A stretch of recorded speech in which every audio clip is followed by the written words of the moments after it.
आगामी 21 जुलाई को होने वाले तृणमूल के शहीद दिवस कार्यक्रम की तैयारियों को लेकर कोलकाता में कानूनी विवाद गहरा गया है। पुलिस की अनुमति के बिना धर्मतल्ला के विक्टोरिया हाउस के सामने बेंटिक स्ट्रीट पर जमा होने और फीते से मंच की नापजोख करने के आरोप में बेलाघाटा से तृणमूल कांग्रेस के विधायक कुणाल घोष आज बुधवार को हेयर स्ट्रीट थाने में हाजिर हुए। घटना की पृष्ठभूमि और मुख्य आरोप, बिना अनुमति भीड़ जुटाने का आरोप। कोलकाता पुलिस के ट्रैफिक विभाग ने बीते सोमवार को इस मामले में एक स्वतः संज्ञान प्राथमिकी दर्ज की थी। आरोप है कि पिछले रविवार को दोपहर 2:50 से शाम 4 बजे के बीच तृणमूल विधायक कुणाल घोष, राज्यसभा सांसद डोला सेन और वकील वैश्वानर चटर्जी ने बिना किसी प्राथमिक अनुमति के बेंटिक स्ट्रीट पर भीड़ जुटाई। पुलिस की शिकायत के अनुसार व्यस्त सड़क पर डेकोरेटर के कर्मचारियों के साथ हाथ में फीता लेकर मंच की जगह नापने के कारण पूरे इलाके में भारी ट्रैफिक जाम लग गया, जिससे आम जनता को काफी परेशानी का सामना करना पड़ा। इस घटना के बाद भारतीय न्याय संहिता की धारा 285 के तहत हेयर स्ट्रीट थाने में मामला दर्ज किया गया था, जिसके बाद तृणमूल नेताओं को पूछताछ के लिए नोटिस भेजा गया था।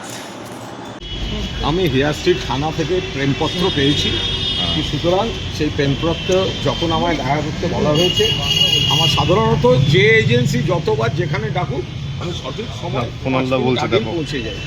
যদিও চিঠিতে লেখা ছিল যে সারাদিনে যখন হোক আসবেন, তো আমি কাল রাত্রে কথা বলে নিয়েছিলাম যে আমি 1:30টার সময় আসবো। আমি সেই অনুযায়ী এসেছি। দেখুন, 1993 সালের 21শে জুলাই যে আন্দোলন হয়েছিল মমতা বন্দ্যোপাধ্যায়ের নেতৃত্বে, ওটা no I card no vote, তো সেখানে সিপিএম সরকার এবং হারমাদরা 14 জনকে গুলি করে মারে, মমতা বন্দ্যোপাধ্যায়কে হত্যার চেষ্টা হয় এবং শতাধিক সেখানে জখম হয়।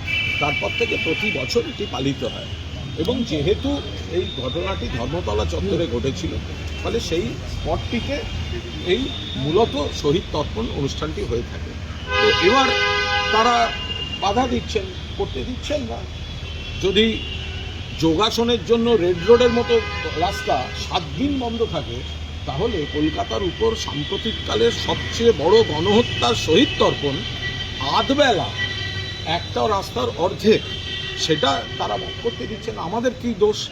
ওরা যেটা দোষ বলছেন, আমি কোনো দোষ করিনি। আমরা আইন মতো আবেদন করেছিলাম। আবেদন যে খারিজ হচ্ছে তখনও জানানো হয়নি, বরং আমাদের কাছে খবর ছিল যে পুলিশ এটা বলতে পারেন যে আর একটু ছোটো করে করুন, একদিক ছেড়ে করুন, যেরকম খবর আসে।